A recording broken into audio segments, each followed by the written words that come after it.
দাঁড়াও দাঁড়াও দাঁড়াও প্রিয় ভাই বোনেরা, আপনাদের কাছে আমি প্রশ্ন রেখে যেতে চাই, যেই বাজেটে ট্যাক্স কমানো হয় সেই বাজেটও বিরোধী দল মানে না।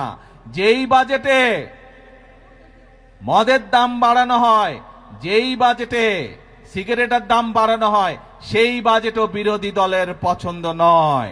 তাহলে এবার বিরোধী দলের উদ্দেশ্য বুঝতে পেরেছেন, লক্ষ্য বুঝতে পেরেছেন? তাদের লক্ষ্য বা উদ্দেশ্য দেশের মানুষের পাশে দাঁড়ানো নয়, তাদের উদ্দেশ্য একটাই, তাদের লক্ষ্য একটাই, সেটা হচ্ছে দেশের মধ্যে একটি অস্থিতিশীলতা, অশান্তি তৈরি করা, মানুষকে বিভ্রান্ত করা। প্রিয় ভাই বোনেরা, আমরা আরেকটি বিষয় এখানে বাজেটের মধ্যে উল্লেখ করেছি, বাংলাদেশ কৃষি প্রধান দেশ, কিন্তু কৃষির সাথে সাথে একই সাথে আমাদেরকে শিল্প বাণিজ্য গড়ে তুলতে হবে, এবং সে কারণেই শিল্প বাণিজ্য যদি গড়ে উঠতে পারে আমাদের সন্তানরা সেখানে কর্মসংস্থানের ব্যবস্থা হবে, চাকরি বাকরি ব্যবসা বাণিজ্য করতে পারবে। এবং সে কারণেই যে সকল শিল্প দেশে উৎপন্ন হয়, যে সকল দ্রব্য দেশে উৎপাদিত হয়, একই জিনিস যেগুলো বিদেশ থেকে আসে সেগুলোর উপরে আমরা ট্যাক্স বাড়িয়েছি, যাতে করে দেশে যেই দ্রব্যটি উৎপাদিত হচ্ছে সেই দ্রব্যটি যারা উৎপাদিত হচ্ছে সেই শিল্প কারখানাটি যাতে সাপোর্ট পেতে পারে তার ব্যবস্থা আমরা এই বাজেটের মধ্যে রেখেছি।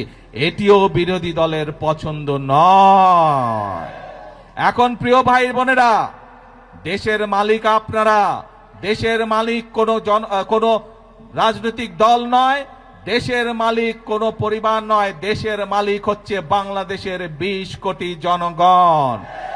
এই 20 কোটি জনগণ যারা দেশের মালিক, আপনাদের কাছে আমি প্রশ্ন রেখে যাচ্ছি, আপনাদের কাছে আমি বিচার দিয়ে যাচ্ছি, যে যারা জনগণকে বিভ্রান্ত করতে চায়, যেই বাজেটের মাধ্যমে জনগণের জন্য স্বস্তির ব্যবস্থার চেষ্টা করছে সরকার, সেই বাজেট বলে বিরোধী দল মানে না। তারা দাবি তুলেছে কেন মদের উপরে আমরা ট্যাক্স বাড়ালাম, তারা দাবি তুলেছে কেন আমরা সিগারেটের উপরে ট্যাক্স বাড়ালাম, এই তাদের দুঃখ, তাদের কষ্ট। কেন বর্তমান সরকার 60টি নিত্য প্রয়োজনীয় দ্রব্যমূল্যের ট্যাক্স কমিয়ে দিল, এই হচ্ছে তাদের দুঃখ। তাহলে কি এরা জনগণের বন্ধু হলো? জনগণের বন্ধু তারা হলো না। প্রিয় ভাই বোনেরা, আজ সময় এসেছে কারা জনগণের বন্ধু এবং কারা জনগণের বন্ধু নয় এইটি সঠিকভাবে নির্ণয় করতে হবে। আমরা অতীতে দেখেছি জনগণকে বিভ্রান্ত করে অনেকে অনেক কথা বলেছে, কিন্তু জনগণের ভাগ্য পরিবর্তন হয়নি, দেশের ভাগ্য পরিবর্তন হয়নি। এই প্রথম আমরা চেষ্টা করছি প্রিয় ভাই বোনেরা, বিএনপি যেমন অতীতেও চেষ্টা করেছে, আপনারাই বলেছেন এইখানে শহীদ জিয়া খাল খনন করেছিলেন, দেশনেত্রী খাল খনন করেছিলেন, বৃক্ষরোপণ করেছিলেন, এই কাজগুলোর মাধ্যমে ধীরে ধীরে দেশের অবস্থার পরিবর্তন হচ্ছিল। কিন্তু যারা বিভ্রান্তকারী, যারা ষড়যন্ত্রকারী, বিভিন্ন সময় তারা ষড়যন্ত্র করেছে এবং ষড়যন্ত্র করে মানুষের ভাগ্যের পরিবর্তনের যে গতি তাকে তারা বন্ধ করতে চেয়েছিল, দেশের ভাগ্যের পরিবর্তনের যে গতি তাকে তারা বন্ধ করতে চেয়েছিল। বিগত 12 তারিখের নির্বাচনে বাংলাদেশের মানুষ সিদ্ধান্ত নিয়েছে দেশের জন্য যারা কাজ করে তাদেরকেই বাংলাদেশের মানুষ দায়িত্ব দিয়েছে।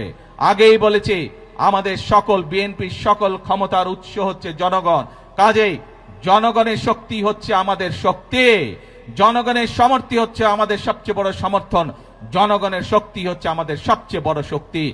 আমাদের সাথে জনগণের সমর্থন আছে বলেই যতক্ষণ আমাদের এই ধরে প্রাণ থাকবে আমরা ততক্ষণ পর্যন্ত এই দেশ এবং এই দেশের মানুষের জন্যই কাজ করে যাব, এবং এই কাজের মাধ্যমেই আমরা চেষ্টা করব, সর্বোচ্চ শক্তিতে ইনশাআল্লাহ চেষ্টা করব এই দেশের ভাগ্যের পরিবর্তন করার জন্য, এই দেশের মানুষের ভাগ্যের পরিবর্তন করার জন্য। কারণ এই দেশই হচ্ছে বিএনপির প্রথম ঠিকানা, এই দেশই হচ্ছে বিএনপির শেষ ঠিকানা।